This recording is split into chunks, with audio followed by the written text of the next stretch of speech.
Good morning students. आज हम start करते हैं chapter 6 work energy and power. So पहला टॉपिक है इसका स्केलर प्रोडक्ट। क्या होता है scalar product? So the scalar product और dot product of any two vector A and B denoted as A dot B. वो क्या होता है? A dot B is equal to A B cos theta. अगर vector product होता तो vector product को हम ए क्रॉस बी से डिनोट करते, डॉट की जगह वो क्या हो जाता है? ए क्रॉस बी। सो यहाँ पर क्या है, जो थीटा है वो angle between two vectors A and B है। सिंस ए बी और कॉस थीटा क्या है? स्केलर है ना। And the dot product of A and B has a direction, but उसका जो स्केलर प्रोडक्ट है वो क्या है? Does not have the direction. A और बी वेक्टर के डायरेक्शन है, बट उनका जो प्रोडक्ट है, दोनों का स्केलर प्रोडक्ट है, उनका क्या है? डायरेक्शन नहीं होता। Scalar product commutative law follow करता है। जो ए डॉट बी की वैल्यू है वही आपकी बी डॉट ए की भी वैल्यू आएगी। सो स्केलर प्रोडक्ट आपका डिस्ट्रीब्यूटिव लॉ भी फॉलो करता है, तो वो क्या हो गया? A dot B plus C is equal to A dot B plus A dot C. Further इसमें मल्टीप्लीकेशन के फॉर्म में भी क्या हो जाएगा? A dot lambda B is equal to lambda A dot B, जहाँ लैम्डा क्या है? आपका रियल नंबर है। यूनिट वेक्टर्स के लिए भी हम देख लेते हैं, आई कैप, जे कैप और के कैप के लिए। तो आई डॉट आई, जो डॉट प्रोडक्ट होता है आई और आई का, जे का, के का, वो ऑलवेज 1 देता है। So I dot I is equal to J dot J is equal to K dot K gives 1। अगर यहाँ पर डॉट प्रोडक्ट हम करेंगे आई का जे के साथ, जे का के साथ, या के का आई के साथ, कुछ भी, तो ये हमेशा क्या देगा? आपका 0 देता है। तो ये हो गया आपका यूनिट वेक्टर्स के लिए। अब यहाँ पर देख लीजिए कंपोनेंट के फॉर्म में देखते हैं। जैसे ए का है ए एक्स आई कैप, ए वाई जे कैप, ए जेड के कैप, और बी का है आपका बी एक्स आई कैप, बी वाई जे कैप, बी जेड के कैप। तो उनका जो स्केलर प्रोडक्ट होता है ए डॉट बी, वो कैसे देंगे? This dot this. तो ये हो जाएगा A X B X. I dot I यहाँ पर क्या होता है? आपका 1 होता है। तो देखिए A X B X, I dot I 1 हो जाएगा, तो यहाँ नहीं लिखे, plus A Y B Y, I J dot J 1, A Z B Z, ये आपका हो गया के डॉट 1 हो गया। तो from the definition of scalar product, यहाँ पर ए डॉट ए क्या हो जाएगा? A x dot A x. यहाँ पर ए का ए के साथ करेंगे तो ये आपको मिल जाएगा। तो सिंस ए डॉट ए, तो इसको पिछले फॉर्मूले के हिसाब से करेंगे तो क्या हो जाएगा? ए, और दोनों के बीच एंगल क्या बन रहा है? 0 बन रहा है, तो थीटा की वैल्यू क्या हो जाएगी? 0, तो कॉस 0। तो यहाँ पर ये क्या देगा आपको? ए स्क्वायर। सेकेंड, इसका अगर ए डॉट बी आप करते हैं तो 0, क्योंकि ए और बी दोनों क्या है? एक दूसरे के परपेंडिकुलर है। नेक्स्ट आता है आपका वर्क। सो वर्क क्या होता है? ये तो सब जानते ही हैं कि अगर किसी हम बॉडी पे फोर्स लगाते हैं और वो बॉडी क्या करती है? मूव करना स्टार्ट कर देती है उसी डायरेक्शन में जिस डायरेक्शन में हम फोर्स अप्लाई कर रहे हैं, तो वो क्या होता है? आपका वर्क डन होता है। So work is said to be done whenever a force act on a body and the body moves through some distance in the direction of force. Thus work done on a body if following two conditions are satisfied। तो work done कब होता है? जब 2 condition satisfied होती है। First, force acts on the body, हम body पे force लगाते हैं तो, और सेकंड है आपका जो फोर्स लग रहा है, मतलब जो बॉडी डिस्टेंस कवर कर रही है वो क्या कर रही है? उस फोर्स के डायरेक्शन में ही बॉडी क्या कर रही है? मूव कर रही है। तो ये 2 कंडीशन अगर सेटिस्फाई होती है तो वो क्या होता है? वर्क डन होता है। इसका फर्स्ट देखते हैं हम, measurement of work done when the force acts along the direction of motion. यहाँ पर हम ये देखते हैं कि जब फोर्स हम डायरेक्शन ऑफ मोशन के अलोंग एक्ट करते हैं तो हम वर्क डन को कैसे मेजर करेंगे। तो यहाँ पर वही है कि ये वर्क डन है व्हेन फोर्स और डिस्प्लेसमेंट क्या होते हैं? जब सेम डायरेक्शन में होते हैं। तो force F displaced a body through a distance a parallel to the line of action of a force और डायरेक्शन ऑफ फोर्स। इसको हम किससे देंगे? किससे मेजर करेंगे? तो ये आपका होता है, यहाँ पर वर्क डन हम मेजर करते हैं। Work done is equal to force into distance moved in the direction of force, that means displacement. तो वर्क डन यहाँ पर क्या हो जाएगा? W is equal to FD, that means force into distance moved in the direction of force, that means displacement. तो FD work done यहाँ पर कैसे निकलेगा, जब सेम डायरेक्शन, जिस डायरेक्शन में मोशन और उसी डायरेक्शन में हम फोर्स लगाएंगे तो उसका वर्क डन हम कैलकुलेट करेंगे W is equal to FD से. इसका सेकेंड है measurement of work done when force and displacement are inclined to each other. पहला केस हम क्या देखे थे, जब सेम डायरेक्शन में थे दोनों. अब हम क्या देखना है, जब दोनों इंक्लाइंड है ईच अदर तो क्या होता है. सो ये डायग्राम है, यहाँ पर देख लेते हैं. Work done when force is inclined to the displacement. Force जो है वो डिस्प्लेसमेंट की क्या है, इंक्लाइंड है. तो वर्क डन हम कैसे निकालेंगे यहाँ पर. So work done is equal to component of force in the direction of displacement. यहाँ पर ये थीटा एंगल बना रहा है, इंक्लाइन है तो ये हॉरिजॉन्टल के साथ क्या कर रहा है, थीटा एंगल बना रहा है. थीटा जहाँ पर बनाते हैं वहाँ पर इसका कंपोनेंट होता है एफ कॉस थीटा और इसके सामने जो होता है वो आपका होता है एफ साइन थीटा. तो ये हो गया आपका एफ कॉस थीटा. तो वर्क डन क्या होगा, component of force in the direction of displacement, that is F cos theta into magnitude of displacement. Magnitude of displacement that is D. तो ये क्या हो जाएगा आपका F cos theta into D, जो कि आपका क्या हो गया, डॉट प्रोडक्ट हो गया एफ और डी का. हमको पता है A dot B is equal to क्या होता है, ए बी कॉस थीटा. तो यहाँ पर वही हो गया W is equal to vector F dot vector D. So यहाँ पर अगर वो इंक्लाइंड है तो इसका वर्क डन क्या होगा, component of force in the direction of displacement into magnitude of displacement. तो यहाँ पर work done is a dot product of force and the displacement has work. यहाँ पर क्या आ जाएगी, स्केलर क्वांटिटी आ जाएगी. नेक्स्ट यूनिट्स देख लेते हैं वर्क की. 1 जूल अगर है so 1 joule is equal to 1 newton metre, क्योंकि आपका जो फोर्स है उसका जो यूनिट होता है वो न्यूटन और जो डिस्प्लेसमेंट है उसका मीटर. तो 1 जूल इज इक्वल टू क्या हो गया आपका 1 न्यूटन मीटर. अब सीजीएस सिस्टम में क्या होता है, 1 अर्ग इज इक्वल टू फोर्स का होता है डाइन और इसका होता है सेंटीमीटर. तो 1 डाइन सेंटीमीटर. सो यहाँ पर जूल का वर्क का क्या हो गया, एसआई यूनिट जूल और सीजीएस आपका हो गया अर्ग. अब रिलेशन बिटवीन देखते हैं हम, जूल और अर्ग के बीच क्या रिलेशन है. तो 1 joule is equal to 10 to the power 7 erg होता है. ठीक है, अब यहाँ पर और भी यूनिट्स है वो हम देखते हैं. फर्स्ट आपका हो गया 1 किलोग्राम मीटर है. तो ये क्या हो जाएगा आपका डायरेक्ट रिलेशन. देखिए आप ये सब ध्यान रखिएगा, है ना. तो 1 किलोग्राम मीटर आपका क्या हो जाएगा 9.8 जूल के इक्वल होता है. 1 kilogram metre in SI unit और इसमें सीजीएस में ये क्या हो जाएगा 9.8 इंटू 10 टू द पावर 7 अर्ग. अब 1 ग्राम सेंटीमीटर है तो ये क्या हो जाएगा 980 अर्ग. तो ये हो गया आपका वर्क्स के यूनिट. आपका काइनेटिक एनर्जी. काइनेटिक एनर्जी क्या होती है, if object of mass m has a velocity v, तो इसका काइनेटिक एनर्जी k हम किससे देंगे, k is equal to half mv dot v, that means half mv square. तो काइनेटिक एनर्जी क्या होती है, हाफ mv स्क्वायर. ये एक स्केलर क्वांटिटी होती है. Work done bye a variable force. अगर फोर्स वेरी कर रहा है तो उसका वर्क डन हम कैसे कैलकुलेट करेंगे. तो यहाँ पर हम देख लेते हैं इससे, इस ग्राफ के थ्रू इसको समझते हैं. तो सपोज यहाँ पर F क्या है, एक वेरिएबल फोर्स है जो कि बॉडी में लगा है अलोंग एक फिक्स डायरेक्शन, मतलब ये x डायरेक्शन पे लगा हुआ है, एक फिक्स डायरेक्शन में x एक्सिस में. ठीक है, अब इसका जो मैग्नीट्यूड है F का, फोर्स का जो मैग्नीट्यूड है वो डिपेंड करेगा x पे, है ना. इस पे दिखाया हुआ है.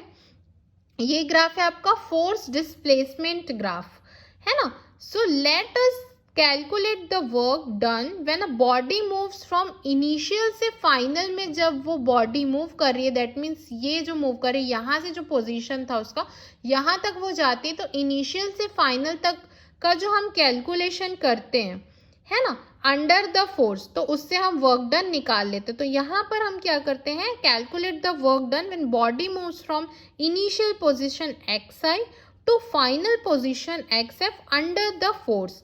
तो यहाँ पर जो डिस्प्लेसमेंट होगा उसको हम क्या करते हैं, छोटे छोटे रेक्टेंगल्स में डिवाइड कर देते हैं, है ना स्मॉल, ये देखो ये अलग अलग मैंने इसको इतना जो ड्यूरेशन था, जो इतना जो डिस्टेंस था उसको मैंने छोटे छोटे एक अलग अलग रेक्टेंगल्स में डिवाइड कर दिया। अब यहाँ पर हम क्या करेंगे, जो डिस्प्लेसमेंट देखेंगे वो स्मॉल डिस्प्लेसमेंट के लिए देखेंगे डेल एक्स। तो यहाँ पर मैं ले लेती हूँ जैसे ए बी सी डी, एक ब्लॉक को ली हूँ ना मैं, तो ये ए बी सी डी, तो ये एक रेक्टेंगल है, तो हम स्मॉल डिस्प्लेसमेंट इसका क्या हो जाएगा डेल एक्स। यहाँ पर स्मॉल डिस्प्लेस है मतलब हम यहाँ पर फोर्स को क्या करेंगे एज अ कांस्टेंट लेके चलेंगे कि फोर्स यहाँ पर कांस्टेंट है।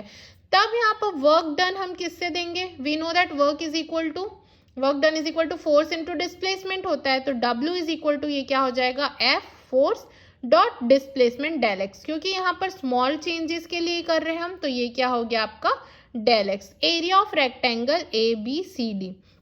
अब यहाँ पर देखते हैं एक के लिए निकाल लिए हम, अब यहाँ पर बहुत सारे रेक्टेंगल के एरिया है, तो सबको हम क्या करेंगे ऐड करेंगे और टोटल वर्क निकालेंगे कि टोटल वर्क इसका क्या निकलता है। So W is equal to summation, this sign is called summation, जितने भी नंबर्स है सबका एडिशन, तो ये क्या होगा आपका समेशन, इसको हम समेशन बोलते हैं। तो summation x i to x f initial to final is equal to f x, force x direction पे लग रहा है तो एफ एक्स, और जो स्मॉल डिस्प्लेसमेंट हो रहा है वो हो रहा है आपका डेल एक्स, तो ये हो गया F x del x.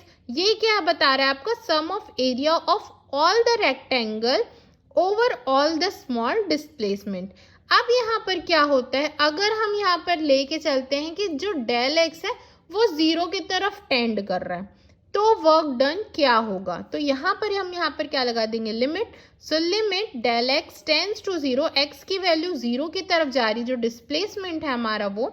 So X I X F summation is F x D X is equal to ये क्या हो जाएगा integration final to initial, finite change है तो इनिशियल टू फाइनल इसका रेंज हो गया एफ एक्स डी एक्स, तो इज इक्वल टू ये क्या हो गया area under the force displacement curve this area.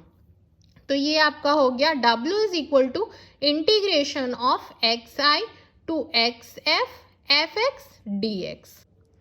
Next है आपका work energy theorem for variable force. Variable force के लिए हम वर्क एनर्जी थ्योरम देखते हैं। सबसे पहले हम इसका स्टेटमेंट देख लेते हैं, स्टेटमेंट क्या होता है। So it states that the work done by the net force acting on a body is equal to the change produce in kinetic energy of a body. मतलब क्या होता है कि जब हम किसी बॉडी पे फोर्स लगाते हैं तो वर्क डन होता है, तो वो जो वर्क डन होता है वो इक्वल होता है जितना चेंज उसकी काइनेटिक एनर्जी में होता है बॉडी के, उसके इक्वल। तो जो work done is equal to the change produce in kinetic energy. किसी भी बॉडी में अगर हम फोर्स लगा रहे हैं उसमें वर्क डन हो रहा है, तो वो वर्क डन उस बॉडी की काइनेटिक एनर्जी में जितना भी चेंज हो रहा है उसके इक्वल होता है। सो वो आपका हो गया वर्क एनर्जी थ्योरम। अब इसमें देख लेते हैं, सपोज एक वेरिएबल फोर्स F है जो कि बॉडी पे लग रहा है, जिस बॉडी का मास है m, और इससे डिस्प्लेसमेंट प्रोड्यूस हो रहा है जो कि है आपका ds, जिस डायरेक्शन में फोर्स लगा रहे हैं उसी डायरेक्शन में। सो यहाँ क्या हो जाएगा थीटा इज इक्वल टू 0 हो जाएगा। अब देखिए यहाँ पर क्या होता है, द स्मॉल वर्क डन, हम स्मॉल वर्क के लिए देखते हैं, तो यहाँ पर ये क्या हो जाएगा derivative of W, that means dW। तो dW यहाँ पर क्या हो जाएगा फोर्स इनटू डिस्प्लेसमेंट, तो F dot ds। Small displacement के लिए हम देख रहे हैं तो वहाँ पर स्मॉल वर्क होगा, जो मैंने आपको यहाँ पर एक्सप्लेन किया था ना, यही वाला। सो ये क्या हो जाएगा F ds cos theta, because we know that A dot B is equal to AB cos theta, तो यहाँ पर ये हो जाएगा। अब cos थीटा की वैल्यू 0 है तो यहाँ पर अब 0 सब्स्टिट्यूट कर दीजिए, तो ये क्या हो जाएगा F ds। अब according to the Newton second law of motion we know that force is equal to ma, mass into acceleration m। अब a की वैल्यू हमको पता है, हमने motion in a straight line में देखा था, a इज इक्वल टू क्या होता है dv बाई dt, मतलब rate of change of velocity. तो यहाँ पर इसकी वैल्यू आप पुट कर दीजिए। अब यहाँ पर देखिए work is equal to f d s, तो इसमें f की वैल्यू को आप पुट कर दीजिए, तो यहाँ पर ये क्या हो जाएगा m dv by dt into this ds। अब यहाँ पर क्या करें, एम डीवी को आप रखिए और d s by d t, d t को इधर लेके आ जाइए, तो d s by d t is equal to v, v velocity is equal to यहाँ पर क्या होता है, डिस्प्लेसमेंट बाय टाइम होता है। सो ये क्या हो गया, ये d s by d t की वैल्यू वी हो गई, तो यहाँ पर डी डब्ल्यू इज इक्वल टू क्या हुआ, एम वी डी वी। अब हम क्या करते हैं, ये जो अप्लाइड फोर्स है वो जब हम फोर्स को इंक्रीज करते हैं तो वहां पर वेलोसिटी भी क्या हो जाएगी, इंक्रीज हो जाएगी, मतलब इनिशियल से वो फाइनल यू से वी हो जाएगी। तब हम टोटल वर्क डन देखते हैं उस बॉडी पे, वो क्या होता है, तो W is equal to integration of d डब्ल्यू, मतलब इसका, अब इसकी वैल्यू आप यहाँ सब्सटीट्यूट कर दीजिए, डी डब्ल्यू की वैल्यू क्या है, m v d v, limit है आपका यू से वी तक।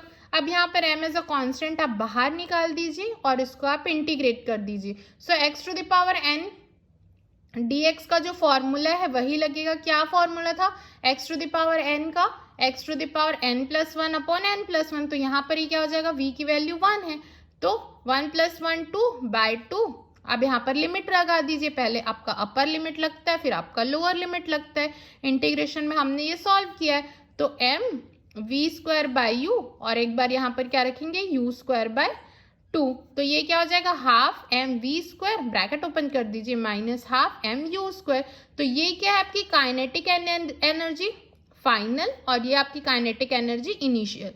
तो वर्क आपका निकल गया W is equal to K final minus K initial, that means change in kinetic energy of the body. So यहाँ पर वर्क एनर्जी थ्योरम का स्टेटमेंट ही वही है कि जो वर्क डन होता है वो इक्वल होता है आपका चेंज जो होता है काइनेटिक एनर्जी में उसके। तो यहाँ पर ये प्रूफ हो गया, W is equal to K F minus K I, that means change of kinetic energy of a body.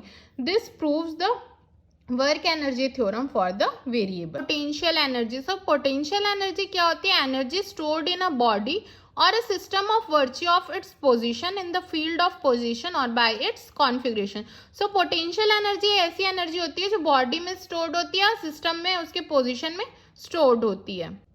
Potential energy is also called mutual energy और एनर्जी ऑफ कॉन्फिगरेशन भी कहते हैं।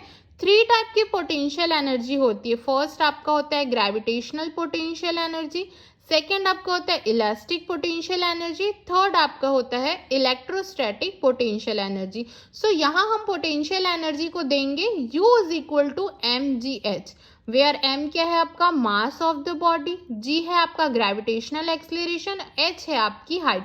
तो पोटेंशियल एनर्जी ऐसी energy होती है जो body में पहले से स्टोर्ड होती है। सो यहाँ पर पोटेंशियल एनर्जी क्या हो गई, U is equal to mgh, where m mass है, g ग्रेविटेशनल एक्सलेरेशन है और h उसकी क्या है, हाइट है। अब हम देखते हैं the conservation of mechanical energy. Conservation of mechanical energy क्या होती है, मतलब किसी बॉडी में अगर कंजर्वेटिव फोर्स लग रहा है ना, तो उसमें जो mechanical energy, total mechanical energy होती है, मतलब total mechanical energy that means kinetic energy plus potential energy, वो क्या होती है, कांस्टेंट होती है। सो अब यहाँ पर इसका स्टेटमेंट हम देख लेते हैं। The principle states that if only the conservative force are doing work on a body then the total mechanical energy that means kinetic energy plus potential energy हमेशा क्या होगी, उसकी रिमेन्स कांस्टेंट। अब इसका हम प्रूफ देखते हैं। Suppose the body undergoes displacement del x under the action of a conservative force f x. यहाँ पर क्या होता है, मान लीजिए एक बॉडी है जिसमें हम कंजर्वेटिव फोर्स एफ एक्स लगा रहे हैं, तो उसमें डिस्प्लेसमेंट हो रहा है डेल एक्स। तो वर्क एनर्जी थ्योरम से हमने निकाला हुआ है कि चेंज इन काइनेटिक एनर्जी क्या हो जाएगा, del x is equal to f x D x, small change के लिए, है ना। अब यहाँ पर जो है as the force is conservative the potential energy, इसकी पोटेंशियल एनर्जी किससे देंगे हम, del u is equal to negative of work done का नेगेटिव। सो यहाँ पर ये है, ये वर्क डन है, तो ये क्या हो जाएगा minus F x D x. अब इक्वेशन इसको और इसको आप कंबाइन कर दीजिए, तो आपको क्या मिलेगा, ये टर्म तो सेम है, तो k जो है वो इसके क्या होगा, नेगेटिव के इक्वल होगा। तो del k is equal to minus del U, kinetic energy में change is equal to minus जो पोटेंशियल एनर्जी में चेंज हो रहा है वो, तो इसको यहाँ शिफ्ट कर दीजिए, तो ये क्या हो जाएगा, del k plus del u is equal to 0 और डेल बाहर निकाल दीजिए, तो k plus u is equal to 0। तो K प्लस U मतलब kinetic energy plus potential energy का सम आपको क्या दे रहा है, constant. That means mechanical energy यहाँ पर क्या है, कंजर्व्ड है। यहाँ पर देख लीजिए K initial plus U initial is equal to K final plus U final, मतलब दोनों का जो इनिशियल होगा उसका जो सम होगा दोनों के फाइनल के सम के इक्वल होगा। तो this is the conservation of mechanical energy. तो ये क्या है, आपकी कंजर्वेशन है मैकेनिकल एनर्जी की। आपका पावर, अब देखते हैं पावर को हम किससे डिनोट करते हैं, P से डिनोट करते हैं। सो पावर का डेफिनेशन देखते हैं। Power is defined as a rate of doing work, है ना, मतलब पर्टिकुलर टाइम में हम कितना वर्क कर रहे हैं वो हमारा क्या होता है, power. If agent does work W, अगर कोई एजेंट W वर्क कर रहा है T टाइम में, तो उसका जो एवरेज पावर है उसको हम किससे देंगे, P average is equal to W by Q, मतलब पर्टिकुलर टाइम में कितना वर्क हम कर रहे हैं ये हमारा देता है power. So P average is equal to W by Q। Power यहाँ पर क्या होती है, स्केलर क्वांटिटी होती है। सो इसका डायमेंशन ऑफ पावर आप निकाल लेंगे। P इज इक्वल टू हमको पता है W बाई T होता है। W का क्या होता है, M L square T to the power -2, है ना, और T का क्या हो जाएगा, T, तो आप इसको कर लेंगे, T ऊपर जाएगा तो ये क्या हो जाएगा, M L स्क्वायर T का पावर -3। ये हो गया इसका डायमेंशन फॉर्मूला। अब इसका जो SI यूनिट होता है पावर का उसको हम देते हैं वॉट से। सो ये क्या हो गया, SI unit of power is equal to watt, represented by capital W। अब एक टॉपिक है इंस्टेंटेनियस पावर। इंस्टेंटेनियस आप सबका करते आ रहे हैं, एक्सेलरेशन का देखा है, वेलोसिटी का, स्पीड का। सो इसका क्या होगा, इंस्टेंटेनियस जो एवरेज वैल्यू है उसका जो लिमिटिंग वैल्यू होता है वो आपका क्या होता है, इंस्टेंटेनियस, मतलब एक पर्टिकुलर टाइम पे उस कितना पावर लग रहा है वर्क करने में, वो हमारा क्या बताता है, instantaneous. So the instantaneous power is defined as the limiting value of the average power as जो time interval है जीरो की तरफ approach, as the time interval approaches to zero।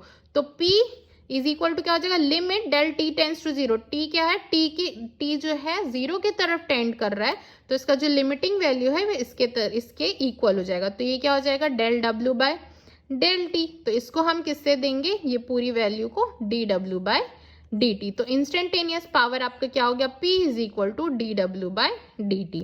अब यहाँ पर पावर क्या है, पावर को हम देखते हैं एज अ डॉट प्रोडक्ट। तो अगर work done by force F vector है for a small displacement dr is given by, मतलब किसी अगर हम बॉडी पे फोर्स लगा रहे हैं F, वर्क हो रहा है और उसमें डिस्प्लेसमेंट हो रहा है dr, तो उसका जो है उसको हम कैसे देंगे। So work done is given by dw is equal to F dot dr, force into displacement. तो work done is equal to क्या हो जाएगा, vector F dot vector dr। So instantaneous power कैसे एक्सप्रेस्ड होगा, P is equal to dW by dt। अब यहाँ से आप dW की वैल्यू सब्सटीट्यूट कर दीजिए, ये क्या हो जाएगा, F डॉट dr, dt भी है नीचे। सो ये क्या हो जाएगा, F dot dr by dt, जहाँ dr बाई dt हमको पता है v होती है, डिस्प्लेसमेंट बाय टाइम, तो ये हो गया वेलोसिटी। सो पावर कैसे देंगे, P is equal to del F, P is equal to vector F dot vector velocity का। तो P is equal to F dot V, power is equal to force dot velocity. Next है आपका collision. Collision क्या होता है, अगर कोई भी दो ऑब्जेक्ट है, दो बॉडीज है, वो एक दूसरे से कोलाइड कर रही है तो कॉलिजन होता है। या फिर क्या होता है, अगर एक बॉडी दूसरे बॉडी के ऊपर फोर्स डाल रही है ना, जिसके कारण पहली वाली बॉडी का पाथ चेंज हो जा रहा है, तो वो हमारा क्या होता है, कॉलिजन। तो इसका डेफिनेशन देख लेते हैं क्या होता है। A collision is said to be occur between two bodies either if they physically collide against each other, एक दूसरे से टकराते हैं तो, और if the path of one is affected by the force exerted by the other, या दूसरी body है वो जो है वो दूसरी बॉडी के ऊपर क्या करती है, फोर्स एक्सर्ट करती है, जिसके कारण उसका पाथ अफेक्ट हो जाता है, चेंज हो जाता है, तो वो हमारा होता है कॉलिजन। तो आप ये डायग्राम में देख ही रहे हैं, यहाँ पर m1 है, ये u वेलोसिटी से मूव कर रहा है, ये m2 इसमें है स्टेशनरी पोजीशन पे, स्टेशनरी स्टेट पे, तो जब ये वाला इससे टकराता है तो टकराने के कारण जो फोर्स लगता है उसके कारण इन लोग का पाथ क्या हो जाता है, चेंज हो जाता है और वेलोसिटीज क्या हो जाती है, इनिशियल से फाइनल वेलोसिटी v हो जाती है। तो यही था ये। देखो जो कॉलिजन होता है पार्टिकल्स के बीच में वो 3 टाइप्स का होता है। फर्स्ट होता है आपका इलास्टिक कोलिजन। इसमें क्या होता है, there is no loss of kinetic energy during a collision, it is an elastic collision. इसमें काइनेटिक एनर्जी का लॉस नहीं होता जब ये दोनों कोलाइड करते हैं तो ये हमारा होता है इलास्टिक कोलिजन। इनइलास्टिक कोलिजन क्या होता है, अगर उसमें काइनेटिक एनर्जी का लॉस होता है during the collision then it is an inelastic collision. और थर्ड होता है आपका परफेक्टली इनइलास्टिक कोलिजन। ये क्या होता है, if two bodies stick together after the collision they and move as a single body with a common velocity then the collision is said to be perfectly inelastic collision। मतलब इसमें क्या होता है, अगर दो बॉडीज एक साथ, मतलब पहले अलग अलग थी है ना, उसके बाद जब दोनों कोलाइड हुई तो दोनों क्या हो गए, चिपक गए और वो एक ही, दो अलग अलग बॉडी ना होके एक ही बॉडी के जैसा मूव करना शुरू कर देती है कॉमन वेलोसिटी से, तो जो कॉलिजन होता है उस कॉलिजन को हम कहते हैं perfectly inelastic collision। Conservation of a linear momentum in the collision। इसमें हम क्या करते हैं, suppose two bodies 1 and 2 collide against each other, they exert mutual impulsive force on each other during the collision time t। The changes produced in the momenta of two bodies will be। अब मान लीजिए यही दो bodies है A 1 and 2, जब ये दोनों एक दूसरे के अगेंस्ट कोलाइड करती है तो जो इनका म्यूचुअल इम्पल्सिव फोर्स होता है ना, वो क्या होता है डेल टी टाइम पे। तो दो चेंज मैंने आपको बताया था, इम्पल्स का जो होता है क्या होता है, एफ इंटू डेल टी होता है, वो आपका क्या हो जाता है, चेंज इन मोमेंटम। तो यहाँ पर हम देखते हैं the change produce in moment of two bodies, दोनों बॉडीज में जो मोमेंटम में चेंज होगा वो क्या होगा। तो del P1 is equal to यहाँ पर क्या आ जाएगा, F12 डेल टी। मतलब F12 क्या होगा, the force exerted on body 1 by 2। मतलब बॉडी 1 पे बॉडी 2 क्या फोर्स एक्सर्ट कर रही है, तो ये आपका हो जाएगा del P1 is equal to ये क्या हो जाएगा F12 डेल टी, और P2 का आपका क्या हो जाएगा F21 डेल टी। 21 क्या हो जाएगा, the force exerted on body 2 by 1।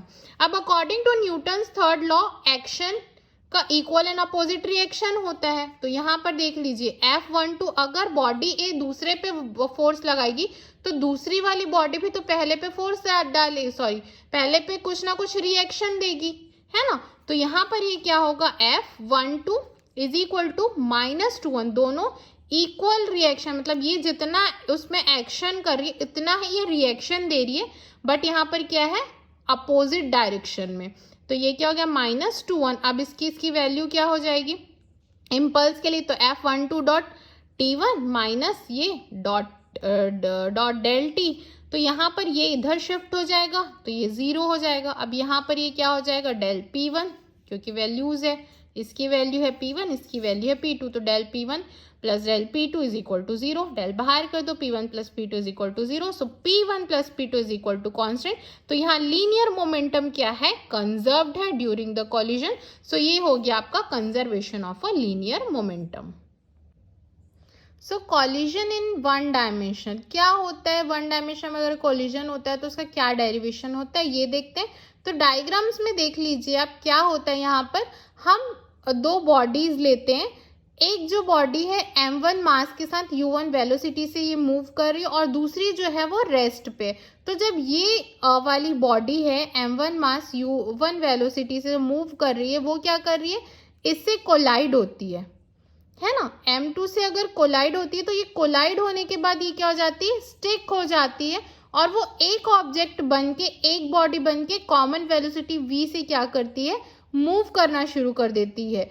Here consider first a completely inelastic collision. यहाँ हम क्या करते हैं, इनइलास्टिक कोलिजन के लिए निकालते हैं। जैसा मैंने आपको पहले बताया था कि इनइलास्टिक कोलिजन क्या होता है, दो बॉडीज अगर कोलाइड करती है तो वो क्या हो जाती है, स्टिक होके एक बॉडी के जैसा कॉमन वेलोसिटी से मूव करती है, तो उसको हम क्या कहते हैं, इनइलास्टिक कोलिजन। तो मैंने जो बताया उसी का एक्सप्लेनेशन लिखा हुआ है A body of mass m1 moving with velocity u1 collide head on the another body of mass m2 at rest. After the collision, two bodies move together with a common velocity v. Here consider the first completely a inelastic collision.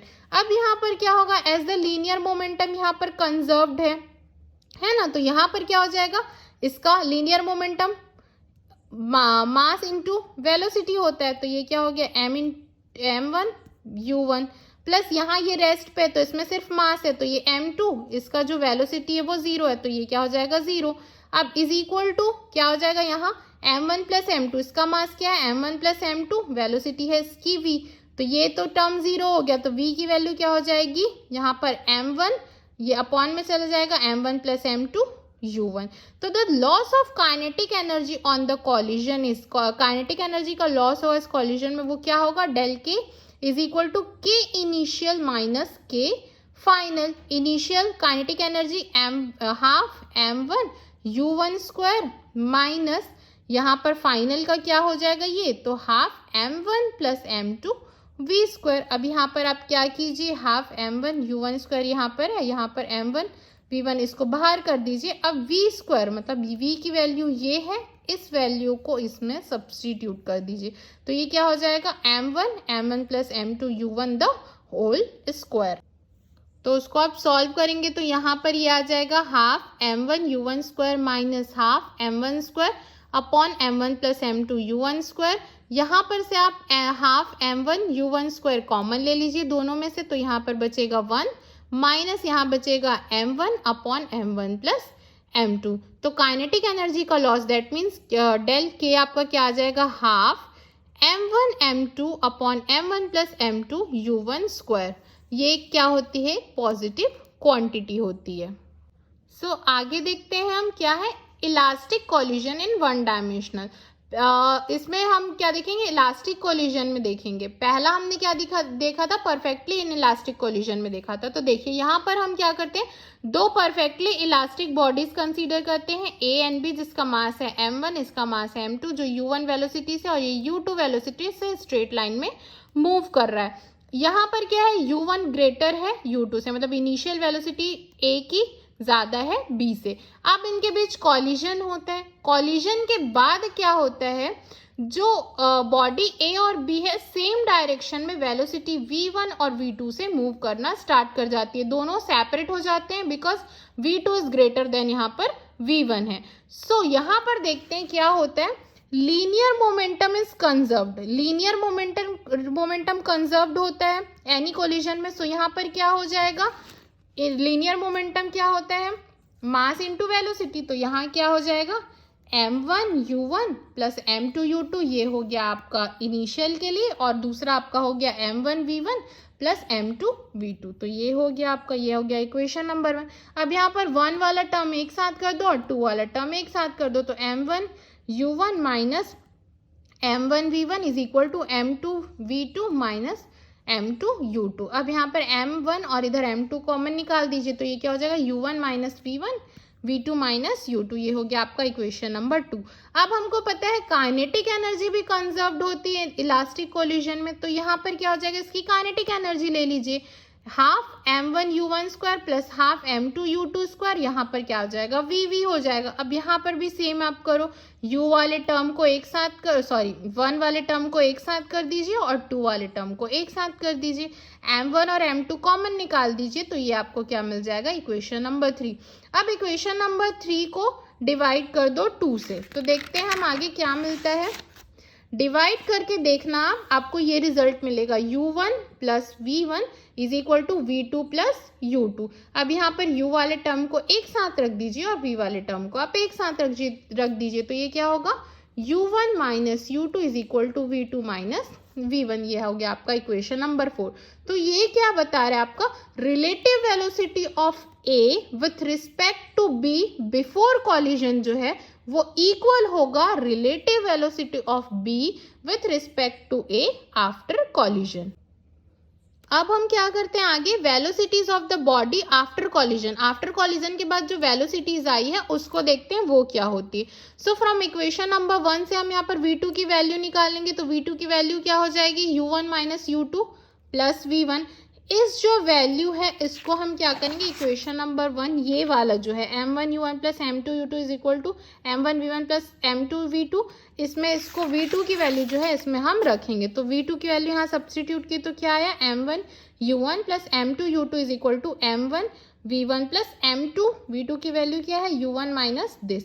Bracket आप open कर लेंगे, bracket open करने के बाद यहाँ क्या होगा, m1 minus m2 u1 वाले टर्म को आप यहाँ पर ले आइए। यहाँ देखिए m1 u1 है, यहाँ क्या है m2 u1 है, तो ये एक साथ हो जाएगा। तो यहाँ पर m1 minus m2 u1 common निकल गया, प्लस 2 m2u2 इधर आ गया, तो ये क्या हो गया, plus 2 m2u2 is equal to यहाँ क्या बचा, m1 v1 m2 v1, तो यहाँ पर v1 कॉमन निकल गया, तो ये क्या बच गया आपका m1 प्लस v1।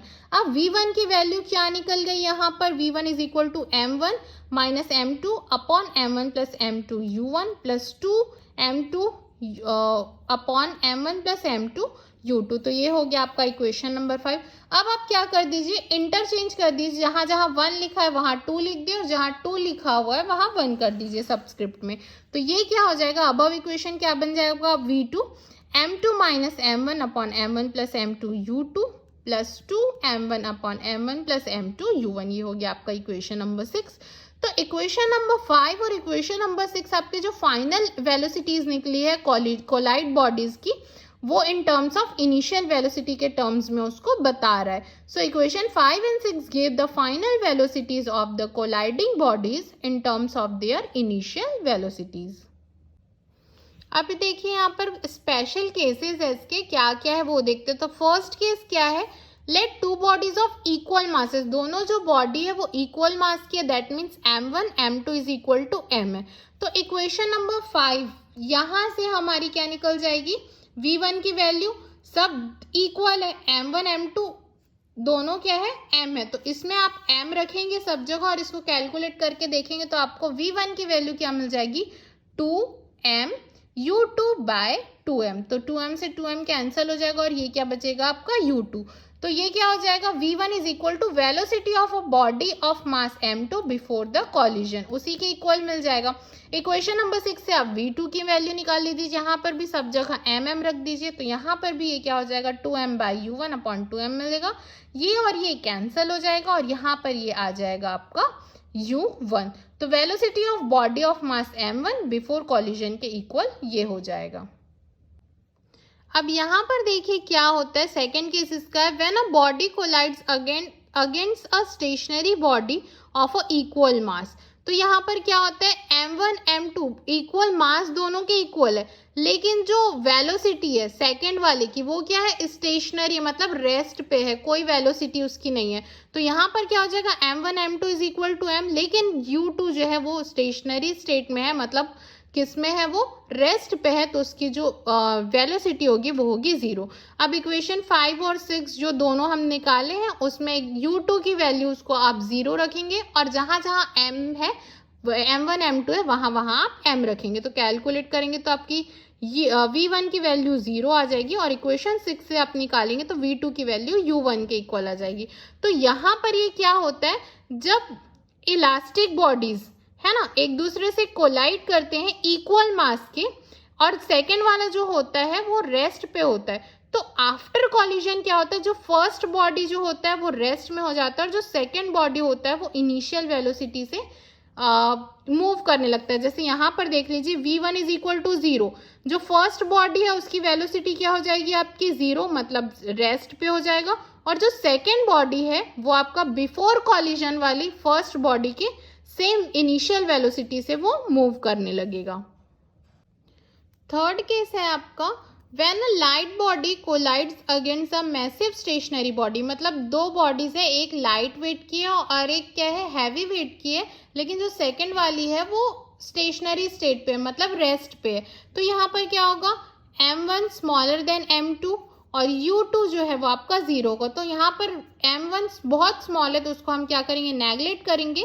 तो इक्वेशन नंबर 5 से हमको क्या मिल जाएगा, जहाँ जहाँ M है उसको आप हटा दीजिए, M को इग्नोर करेंगे इस इक्वेशन में। तो M1 को इग्नोर करेंगे तो M1 को हटा दीजिए, सिर्फ M2 वाला देखिए, और जो U2 है वो आपका 0 है। तो यहाँ से आपको क्या मिल जाएगा, V1 की वैल्यू मिल जाएगी minus M2 U1 upon M2। तो M2 से M2 कैंसिल हो जाएगा, तो V1 इज इक्वल टू यहाँ पर हो जाएगा माइनस U1। और यहाँ पर 6 से आप देखेंगे यही चीज करेंगे तो वो अप्रॉक्स आपके 0 के इक्वल आएगा। तो ये हो गया आपके तीनों स्पेशल केसेस।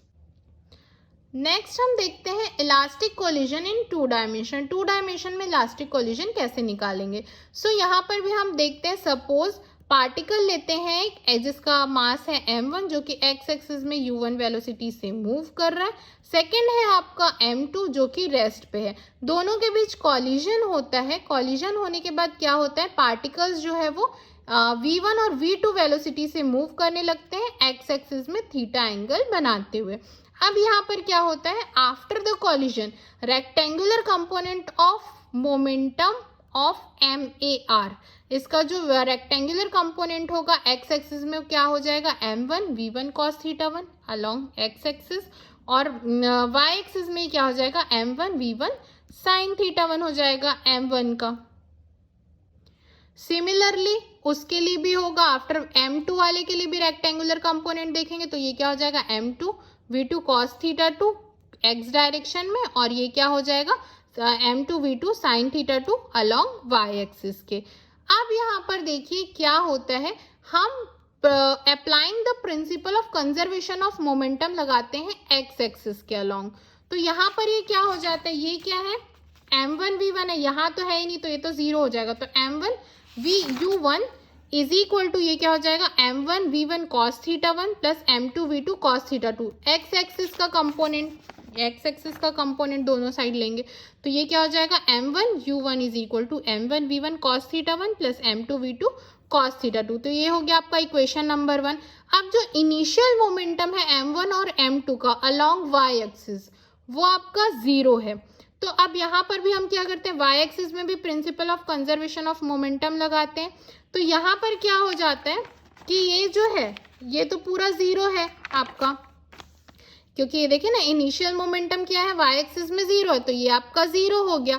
अब देखिए यहाँ पर ये क्या हो जाएगा, y का कंपोनेंट मतलब M1 V1 sin थीटा 1, और यहाँ ये क्या हो जाएगा minus M2 V2 sin theta 2 minus y axis का है। सो ये हो गया इक्वेशन नंबर 2।